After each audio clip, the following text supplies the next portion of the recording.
The strongest human on this earth is claimed to have twice the size of regular humans. He is also claimed to have twice the bone density of the average human. This is where the story gets interesting. Seonu, a high school student who has been faced with a lot of physical accidents such as car accidents and metallic building materials falling on him, have always thought he survived due to luck. Little did he know that his bone density was 20 times stronger than that of the average human. Let's begin the story. We see a couple being abused by loan sharks because they weren't able to pay their loan on time. The leader of the loan sharks tries to use a hot iron to torture the debtors when he sees the wife texting someone. He realizes that the wife was texting her child, who is Seonu, not to come home. The loan shark gets a nasty idea to hide until the son comes, so that they can torture the son instead of the parents. They hide in the house, not knowing that the person they were waiting to ambush is a force of nature itself. Seonu enters the house when a baseball bat is suddenly used to hit the back of his head. Seonu doesn't fall when he counters with a punch, heavier than the power of the bat to hit the attacker's face. The other guys rush at him when Seonu dodges a bat swing. He punches the ribs of the next attacker, causing it to break. He catches a kick and kicks the standing leg of the attacker, breaking it. Another attacker uses a chair to strike the back of Seonu's head when Seonu punches him away. The leader of the loan sharks picks up a knife when Seonu, using the hot iron, he strikes the face of the loan shark to hit a wall. This then makes the force push the head of the loan shark through the wall. Honestly, I'm even surprised the loan shark is even alive. Let's continue. Seonu helps his parents when we see all the loan sharks in the hospital. Seonu was admitted into the same hospital for his injuries. We see a man named Black Bear, who is called the King of Physicality, is sent by the loan sharks to beat up Seonu, standing in front of him. Seonu shows no signs of fear as he readies himself for the fight. Black Bear lifts his hands to strike Seonu when Seonu plans to counter. He is too late as he is hit by Black Bear's strike. Seonu gets up again as Black Bear attacks harder one more time. Seonu parries the attack and kicks Black Bear hard in the chin. This causes Black Bear to pass out, or so I thought. Black Bear immediately uses his hands to stop the fall as he calls himself the strongest human. Seonu doesn't care as he straight up punches Black Bear's face. He continues to pound the face of Black Bear when Black Bear does his bear hug. Black Bear fights in an underground fighting arena, and this was his ultimate move he used to break his opponent's bones. Black Bear is shocked down to his core as Seonu doesn't budge at all. The human skull is the hardest bone in the human body, and Seonu has a harder and stronger bone density than normal humans. Seonu uses his skull to headbutt Black Bear in the face several times, destroying 60% of his face. A man in suit comes inside and calls people to take Black Bear away. He then tells Seonu to come fight for him in an underground arena. Seonu refuses the offer as he goes to the washroom. He feels dizzy as he says that Black Bear is the strongest person he has ever fought. He realizes that he had gotten a text from his father saying that he shouldn't go to the house because there are gangsters hiding there. He later receives a call that his father had been admitted in the hospital after severely been injured by materials at the construction site. Seonu goes to see his father in the hospital room as he is all wrapped up in bandages.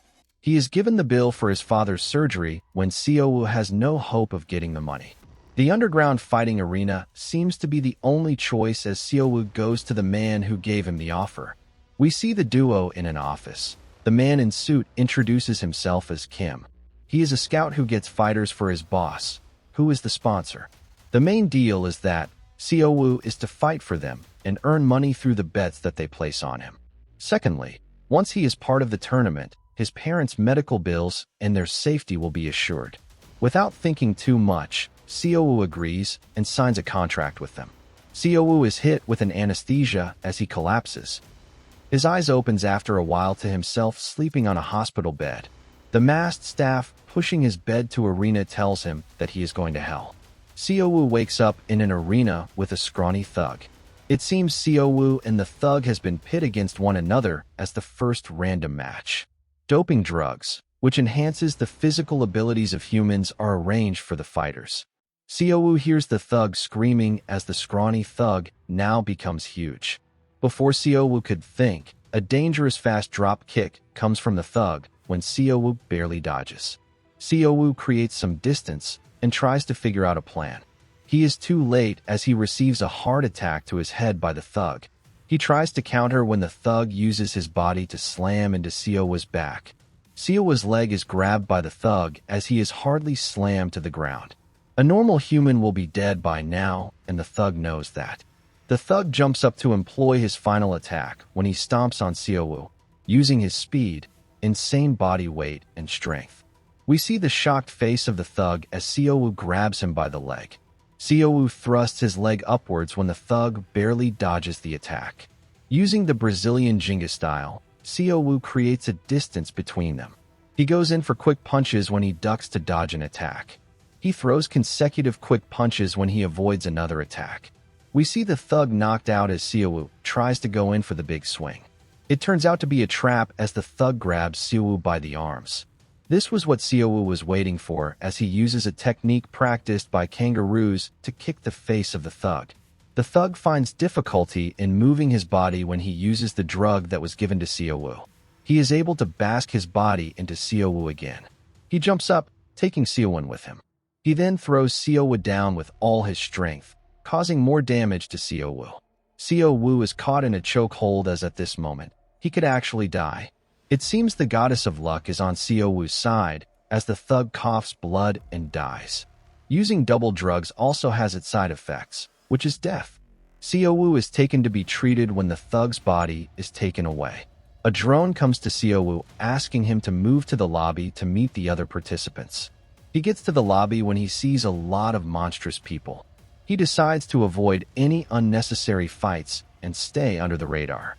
A huge guy talks to Seowu when he ignores him. This was a mistake as Seowu is threatened by the tall guy. The tall guy places his hand on Seowu's head and prepares to use a one-shot attack to kill him.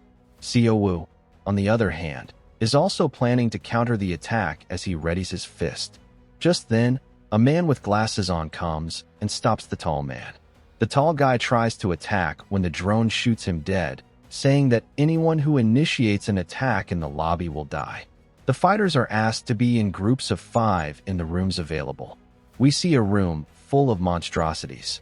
A slim guy named Han comes in and closes the door, being the 5th person. He tells the room leader to give his spot to him when the leader gets mad. He moves to attack when Han prepares his 2 fingers. He uses it to stab the neck of the leader, killing him. The other muscle heads show signs of fear as Han says that he personally joined this hell to look for Seo, meaning Seowu is up for one hell of a fight. The question for my viewers is that, do you think that Kim might have intentionally caused Seowu's father's accident just because he wants him to fight in the arena? Comment your answer in the comment section. Like and subscribe to watch the next part of this video. To be continued.